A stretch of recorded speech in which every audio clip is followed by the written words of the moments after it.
स्वागत है दोस्तों आपका लर्निंग यूट्यूब चैनल पे। ये है part 6 sources of business finance का। अभी तक हमने देखा है retain earning, trade credit, factoring, lease financing, public deposits, commercial paper. और आज के लेक्चर में हम देखने वाले हैं इशू ऑफ शेयर क्या होता है, इसमें जो टाइप्स है इक्विटी शेयर्स और प्रेफरेंस शेयर, इसके एडवांटेज और डिसएडवांटेज इस वीडियो लेक्चर में हम देखेंगे। इशू ऑफ शेयर्स मीनिंग, देखिए जब भी कंपनी को फंड की ज़रूरत रहती है, फंड की ज़रूरत कब रहेगी? जब बिजनेस को एक्सपांड करना हो या न्यू प्रोजेक्ट लॉन्च करना हो या तो कंपनी ने किसी से लोन लिया हो उसको रीपे करना हो, तब बिजनेस को फंड्स की ज़रूरत पड़ती है। ऐसे केस में कंपनी शेयर इशू करती है। शेयर इशू करना मतलब क्या? शेयर को ऑफर करना इन्वेस्टर को ताकि वो शेयर्स परचेस करे। शेयर परचेस करने से क्या होगा? कंपनी के पास फंड आएगा, फिर कंपनी बिजनेस को एक्सपांड कर सकेंगी, न्यू प्रोजेक्ट को लॉन्च कर सकेंगी, या तो किसी से लोन लिया होगा तो वो लोन रीपे कर सकेगी। ठीक है। अच्छा, किसको इशू किया जाता है शेयर्स? पब्लिक को, नहीं तो प्राइवेट इन्वेस्टर्स को। ठीक है। In return investors share holders बन जाते हैं कंपनी के। ठीक है। और शेयर मेनली दो टाइप के हैं, इक्विटी शेयर और preference share. Equity share meaning, देखिए इक्विटी शेयर ऑर्डिनरी शेयर होता है कंपनी का, जो कि रिप्रेजेंट करता है शेयर होल्डर का ओनरशिप। ठीक है। जो लोग इक्विटी शेयर्स खरीदते हैं वो पार्ट ओनर बन जाते हैं कंपनी के। अब ये पार्ट ओनर का मतलब क्या है? देखिए नीचे देखिए एग्जांपल, कोई कंपनी है जिसने 1 लाख इक्विटी शेयर इशू किया है और हर शेयर का प्राइस है 10 रुपये। आपने 10,000 शेयर्स खरीदे हैं। Clear? 1 lakh equity share issue हुए थे जिसमें से आपने 10,000 शेयर्स खरीद लिए। तो कितना परसेंट आपने खरीद लिया है? 10% खरीद लिया है। 1 लाख का 10% कितना होता है? 10,000। तो 10,000 शेयर खरीदने के बाद आप 10% के पार्ट ओनर बन गए हैं कंपनी में। इक्विटी शेयर होल्डर को वोटिंग राइट मिलता है, वो अटेंड कर सकते हैं जनरल मीटिंग, उनको डिविडेंड दिया जाता है। डिविडेंड क्या होता है? प्रॉफिट का कुछ हिस्सा होता है जो इक्विटी शेयर होल्डर्स को दिया जाता है। लेकिन प्रॉफिट हो जाने के बाद कंपनी पहले प्रेफरेंस शेयर होल्डर्स को डिविडेंड देती है, उसके बाद इक्विटी शेयर होल्डर्स को डिविडेंड देती है। Advantages of equity shares, first है permanent source of capital. Company के लिए equity shares permanent source of capital है, क्योंकि ये पैसा कंपनी के द्वारा रिटर्न नहीं दिया जाता है, ये लाइफ लॉन्ग तक चलते रहता है। ठीक है, इसीलिए परमानेंट सोर्स ऑफ कैपिटल है। Second, no fixed obligation, company के ऊपर कोई भी फिक्स ऑब्लिगेशन नहीं है कि इक्विटी शेयर होल्डर्स को इतना इतना डिविडेंड दिया जाना है। वो डिपेंड करता है कंपनी के ऊपर। अगर कंपनी को प्रॉफिट हुआ तो डिविडेंड देंगे, नहीं हुआ तो नहीं देंगे। Third, voting rights, equity share holders को वोटिंग राइट मिलता है, वो जनरल मीटिंग में वोट कर सकते हैं और ऐसे मीटिंग में पार्टिसिपेट कर सकते हैं जहां मैनेजमेंट इंपॉर्टेंट डिसीजन लेते हैं। Clear? Fourth, higher profit potential, अगर कंपनी को ज़्यादा प्रॉफिट होता है तो इक्विटी शेयर होल्डर को ज़्यादा डिविडेंड दिया जाता है। फिफ्थ, इंक्रीज क्रेडिट वर्दीनेस, ऐसी कंपनी जहाँ पे इक्विटी शेयर होल्डर ज़्यादा रहते हैं उस कंपनी की रेपुटेशन ज़्यादा रहती है। क्यों? क्योंकि ये परमानेंट सोर्स ऑफ कैपिटल है, इसीलिए। बैंक्स और इन्वेस्टर से लोन या पैसे रेज करना कंपनी के लिए बहुत इजी हो जाता है। सिक्स्थ, इजी ट्रांसफरेबिलिटी, मान के चलते हैं कि आपकी कंपनी है और आपकी कंपनी ने इक्विटी शेयर्स इशू किए और मैंने वो इक्विटी शेयर्स खरीदा, तो वो इक्विटी शेयर्स मैं बाद में बेच भी सकता हूँ। क्यों? क्योंकि मुझे पैसे की ज़रूरत है, इसे ही कहते हैं easy transferability. 7, encourages risk trading, क्योंकि equity shares permanent source of capital है कंपनी के लिए। ठीक है, कोई भी फिक्स्ड ऑब्लिगेशन नहीं है, फिक्स्ड डिविडेंड देना नहीं पड़ता है, इसीलिए कंपनी रिस्क ले सकती है, वो फोकस कर सकती है ग्रोथ और एक्सपांशन ऑफ बिजनेस के लिए। Disadvantages of equity shares, first है हाई रिस्क फॉर इन्वेस्टर्स। ऐसे इन्वेस्टर्स जिन्होंने इक्विटी शेयर्स खरीदा है कंपनी का, उनको बहुत हाई रिस्क होता है। क्यों? क्योंकि अगर कंपनी को लॉस हो गया तो उनको कुछ नहीं मिलता है। Second, no fix return, equity share holder को कोई भी फिक्स रिटर्न नहीं मिलता है। ये कंपनी के ऊपर डिपेंड होता है। अगर कंपनी को लॉस हो गया तो कुछ भी डिविडेंड इक्विटी शेयर होल्डर्स को नहीं मिलेगा, और कंपनी को अगर प्रॉफिट हो भी जाता है तो ये कंपनी पे डिपेंड करता है कि वो एज ए डिविडेंड डिस्ट्रीब्यूट करेगी या उसको अपने पास ही रखेगी। ठीक है। Third, last claim on assets. अगर कंपनी लिक्विडेट हो जाती है, लिक्विडेट मतलब क्या, कंपनी बंद हो जाती है तब। क्यों बंद होगी कंपनी? क्योंकि कंपनी लॉस में चल रही है, वो प्रॉफिट नहीं अर्न कर पा रही है, तो फिर कंपनी को बंद ही करना पड़ेगा। सो बंद करने के बाद भी कंपनी के पास जो पैसा बच जाता है एसेट बेचने के बाद, एसेट कौन से, फर्नीचर, मशीन, लैंड, बिल्डिंग, ये सब बेचने के बाद कुछ पैसा जो कंपनी के पास होता है वो उन लोगों को वापस दिया जाता है जिन लोगों से पैसा लिया गया है। तो क्रेडिटर को पैसा वापस दिया जाता है, प्रेफरेंस शेयर होल्डर्स को पैसा वापस दिया जाता है। उसके बाद अगर कुछ बचता है तो इक्विटी शेयर होल्डर्स को पैसा वापस किया जाता है। Clear. Fourth, market fluctuation risk.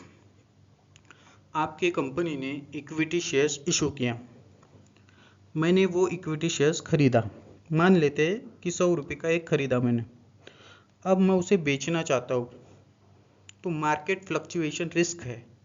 वो शेयर जो मैंने 100 रुपये का खरीदा वो मुझे 50 रुपये में भी बेचना पड़ सकता है, जिसके वजह से मुझे लॉस बियर करना पड़ेगा। यही होता है market fluctuation risk. Fifth, ownership dilution. देखिए आपकी कंपनी है, आपके कंपनी में ऑलरेडी कुछ इक्विटी शेयर्स होल्डर हैं। अगर आपकी कंपनी और इक्विटी शेयर्स इशू करती है तो नए इन्वेस्टर आ जाएंगे।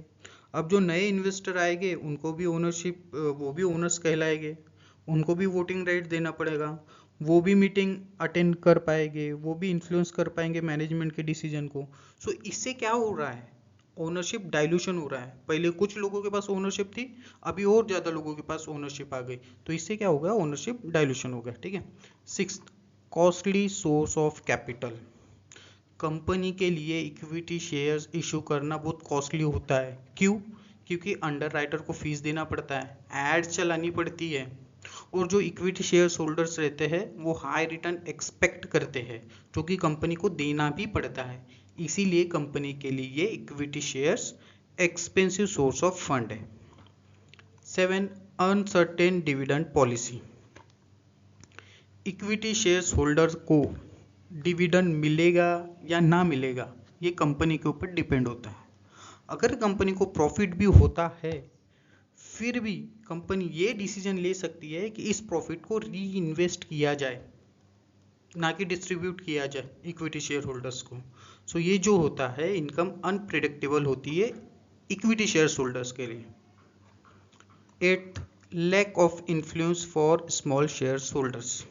सो ऐसे शेयर होल्डर जो 2 या 3 शेयर्स खरीदे हैं, और ऐसे शेयर्स जिन्होंने 100-200 शेयर्स खरीदा है, तो कंपनी में ऐसा अक्सर देखा जाता है कि जो स्मॉल शेयर होल्डर है उनका ज़्यादा इम्पैक्ट नहीं होता है कंपनी डिसीजन के लिए, और जो बड़े शेयर होल्डर है उनका डिसीजन माना जाता है। Clear. Meaning of preference shares. So ऐसे लोग जो प्रेफरेंस शेयर खरीदते हैं उनको स्पेशल राइट मिलता है ओवर इक्विटी शेयर होल्डर। 2 चीज़ों में प्रायोरिटी दी जाती है। फर्स्ट है fix rate of dividend. Preference share holders को फिक्स रेट ऑफ डिविडेंड मिलता है, इक्विटी शेयर होल्डर्स को फिक्स रेट ऑफ डिविडेंड नहीं मिलता है।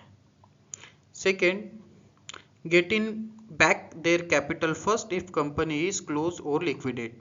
जब कंपनी क्लोज हो जाती है, लिक्विडेट हो जाती है, बंद हो जाती है, तो सबसे पहले प्रेफरेंस शेयर होल्डर्स का कैपिटल वापस किया जाता है, उसके बाद इक्विटी शेयर होल्डर्स का कैपिटल वापस किया जाता है। प्रेफरेंस शेयर होल्डर्स को वोटिंग राइट नहीं होती है। ठीक है।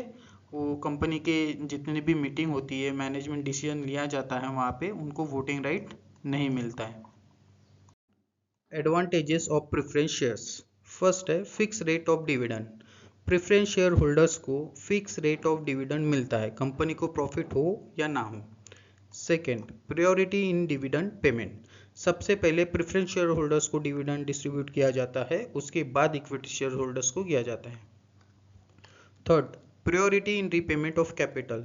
अगर कंपनी लिक्विडेट हो जाती है, बंद हो जाती है, तो सबसे पहला कैपिटल वापस किया जाएगा किनका? प्रेफरेंस शेयर्स होल्डर का। Fourth, attract conservative investors. ऐसे इन्वेस्टर जो ये सोचते हैं कि हमको हाई रिटर्न नहीं मिला तो चलेगा लेकिन सेफ्टी चाहिए, तो उनके लिए प्रेफरेंस शेयर्स आइडियल है। क्यों? क्योंकि उनको फिक्स रेट ऑफ डिविडेंड मिलता है इसलिए। Fifth, no voting right. Preference share holders को कोई भी वोटिंग राइट नहीं होता है। इसे कंपनी का जो कंट्रोल है वो इक्विटी शेयर होल्डर्स और डायरेक्टर के पास ही रहता है। Sixth, flexible financing option. Company preference share issue करती है और फंड रेस करती है। इससे कंपनी का ना कर्जा बढ़ता है और ना ही कोई कंट्रोल लॉस होता है। 7, लेस रिस्क फॉर इन्वेस्टर्स। क्यों? क्योंकि ऐसे इन्वेस्टर जो प्रेफरेंस शेयर्स खरीदते हैं उनको फिक्स रेट ऑफ डिविडेंड मिलता है और कैपिटल रिपेमेंट किया जाता है, इसके लिए भी प्रेफरेंस मिलता है। Disadvantages of preference shares. First है no voting rights. Preference shares holders को कोई भी वोटिंग राइट नहीं होती है, वो इन्फ्लुएंस नहीं कर सकते मैनेजमेंट के डिसीजन को और पार्टिसिपेट भी नहीं कर सकते हैं कंपनी के डिसीजन मेकिंग पॉलिसी में। Second, fix dividend burden. Company को अगर स्मॉल प्रॉफिट होता है या प्रॉफिट नहीं भी होता है फिर भी प्रेफरेंस शेयर होल्डर्स को फिक्स डिविडेंड देना पड़ता है, सो ये बर्डन है कंपनी के लिए। Third, costly source of finance. Company preference share issue करती है और फंड रेस करती है, ये बहुत एक्सपेंसिव है। क्यों? क्योंकि फिक्स डिविडेंड देना पड़ता है और दूसरी चीज प्रेफरेंस देना पड़ता है कैपिटल रीपेमेंट में। Fourth, limited profit shares. अगर कंपनी अच्छा परफॉर्म करती है, ज़्यादा प्रॉफिट कमाती है, फिर भी प्रेफरेंस शेयर होल्डर्स को फिक्स डिविडेंड मिलता है, वो एक्स्ट्रा इंजॉय नहीं कर सकते हैं प्रॉफिट, ठीक है, क्योंकि उनका जो डिविडेंड है वो फिक्स्ड है इसीलिए। Fifth, reduces dividend of equity share holders. अगर कंपनी को स्मॉल प्रॉफिट भी होता है तो सबसे पहले वो प्रेफरेंस शेयर होल्डर्स में डिस्ट्रीब्यूट कर देती है। क्यों? क्योंकि उनको फिक्स रेट ऑफ डिविडेंड दिया जाता है। उसके बाद अगर कुछ बच जाता है तो इक्विटी शेयर होल्डर्स को दिया जाता है, तो इक्विटी शेयर होल्डर को जो डिविडेंड मिलता है वो बहुत कम मिलता है, बहुत लेस अमाउंट का मिलता है। Sixth, not attractive in booming market. अगर कंपनी को अच्छा प्रॉफिट हो रहा है तो लोग प्रीफर करते हैं इक्विटी शेयर्स खरीदना, ना कि प्रेफरेंस शेयर्स। क्यों? क्योंकि इक्विटी शेयर्स खरीदेंगे तो उनको जो रिटर्न मिलेगा वो बहुत हाई मिलेगा। क्यों? क्योंकि कंपनी ज़्यादा प्रॉफिट कमा रही है इसीलिए लोग प्रीफर करेंगे इक्विटी शेयर्स खरीदना, ना कि प्रेफरेंस शेयर्स खरीदना। 7, रीपेमेंट ऑब्लिगेशन इफ रिडीमेबल। देखिए रिडीमेबल क्या होता है? फॉर एग्जांपल आपकी कंपनी ऐसा रिडीमेबल प्रेफरेंस शेयर इशू करती है और मैं वो खरीदता हूँ, सो इसमें एक पर्टिकुलर टाइम, फॉर एग्जांपल 10 साल के बाद आपकी कंपनी को ये रीपे करना पड़ेगा मुझे। क्लियर? तो ये क्या करता है कि एक क्रिएट करता है फाइनेंशियल स्ट्रेन कंपनी के लिए। Thank you. वीडियो अच्छा लगा होगा तो प्लीज़ लाइक और सब्सक्राइब जरूर कीजिएगा। मिलते हैं अभी नेक्स्ट लेक्चर में।